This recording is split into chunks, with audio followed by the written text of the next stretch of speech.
دنیا کی مہنگی ترین پارٹی جو شاید دنیا میں اس سے پہلے کبھی نہیں ہوئی اور شاید اس کے بعد بھی نہ. یہ دنیا کتنی مہنگی پارٹی تھی جس کے اندر مچھلی کے انڈے 2500 بوتلیں شیمپین کی، 1000 بوتل برگنڈی کی، 1000 بوتل دوسری اور دنیا کی مہنگی ترین شراب یہاں پر لائی گئی. یہ ایک ایسی جگہ پر پارٹی منعقد کی گئی جہاں پر سانپوں کا، بچھوؤں کا بسیرا تھا اور دنیا کا سب سے گرم ترین علاقہ تھا جہاں پر رات دن کے وقت گرمی کی شدت بہت ہوتی تھی اور رات کے وقت ٹھنڈ بہت زیادہ ہو جاتی ہے.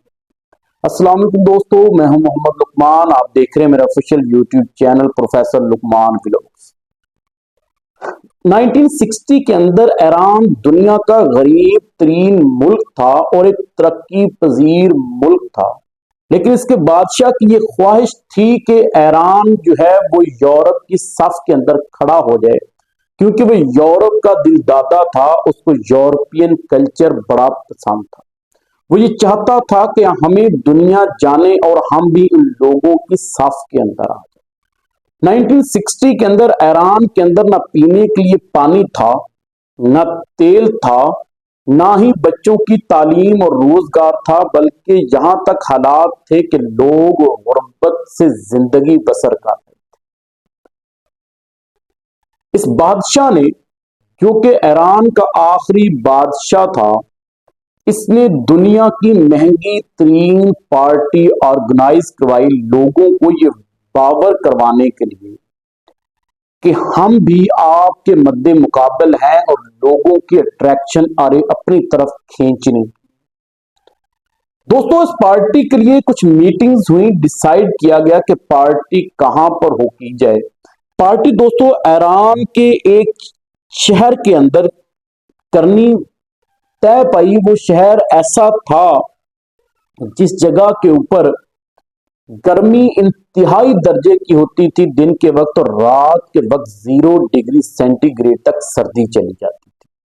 وہاں پر سانپوں بچھوؤں کا بسیرا تھا، کوئی شخص بھی اس جگہ سے نہیں گزر سکتا تھا. دوستو، اس بادشاہ نے سب سے پہلے تو وہاں پر جہازوں کے ذریعے زہریلے سپرے کروائے. کم از کم بھی ٹرکوں کے حساب سے وہاں سے مرے ہوئے سانپ بچھو کو اٹھایا گیا، ان درختوں کو کاٹا گیا، اس صحرا کو ایک جزیرہ بنانے کے لیے دوستوں ایک لمبی سڑک بنائی گئی. وہاں پر دنیا کے مہنگے پھول لگائے گئے، دنیا کے مہنگے ایک ایک بادشاہ کے لیے، ایک ایک وزیر اعظم کے لیے ایک ایک خیمہ بنایا گیا. وہاں پر درجنوں ہوٹل کھڑے کیے گئے. وہاں پر دوستوں دنیا کی وہ ہر سہولت پیدا کی گئی جو شاید کہیں نہیں تھی. یہ پارٹی صرف 3 دن تک قیام کرنی تھی. اس پارٹی کے اوپر تقریباً $700 ارب سے زیادہ کی لاگت آئی تھی. یہ دنیا کی تاریخ کی سب سے مہنگی پارٹی تھی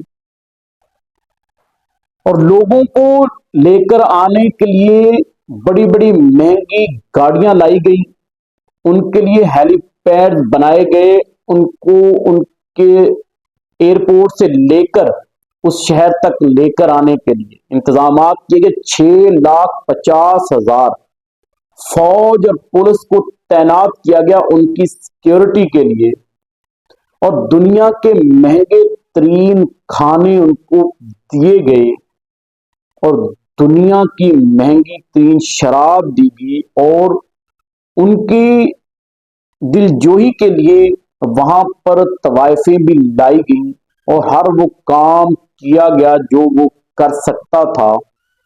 لیکن دوستو اس پارٹی نے اس بادشاہ کی بادشاہت میں آخری کیل ٹھونک دیا تھا، اس کی بادشاہت کو ختم کرنے کے در پر آ گئی تھی. کیونکہ دوستو اس وقت ایران کی حالت خستہ حال تھی، غربت، بے روزگاری تھی، لوگ پانی کے گھونٹ سے کے لیے ترس رہے تھے.